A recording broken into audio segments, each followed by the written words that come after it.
மார்கழி 15 காலையில் 3 மணிக்கெலாம் எந்திரிச்சாச்சு. எந்திரிச்சு நிலைவாசலெல்லாம் க்ளீன் பண்ணிவிட்டு குளிச்சுட்டு மஞ்சள் குங்குமம்லாம் வச்சு நிலைவாசல் கிட்ட சின்னதாக கோலம் போட்டு 2 விளக்கு ஏற்றி வச்சுட்டு வீட்டுக்குள்ளாரையே விளக்கு ஏற்றி வச்சுட்டு கோயிலுக்கு ஓடியாச்சு. வைகுண்ட ஏகாதசி சொர்க்கவாசல் திறப்பு பார்க்கலாமா வாங்க.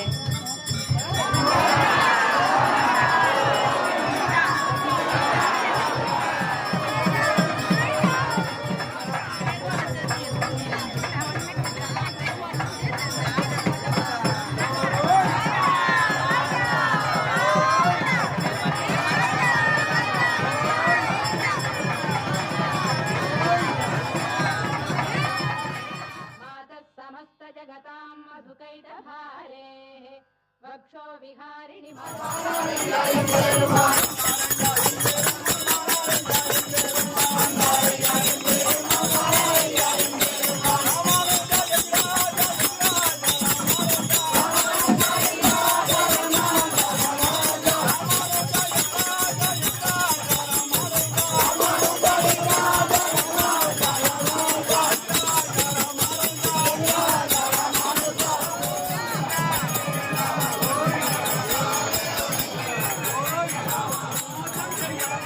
நம்பிக்கையோட விடியற்கால 4 மணிக்கெல்லாம் கோயிலுக்கு ஓடியாச்சு.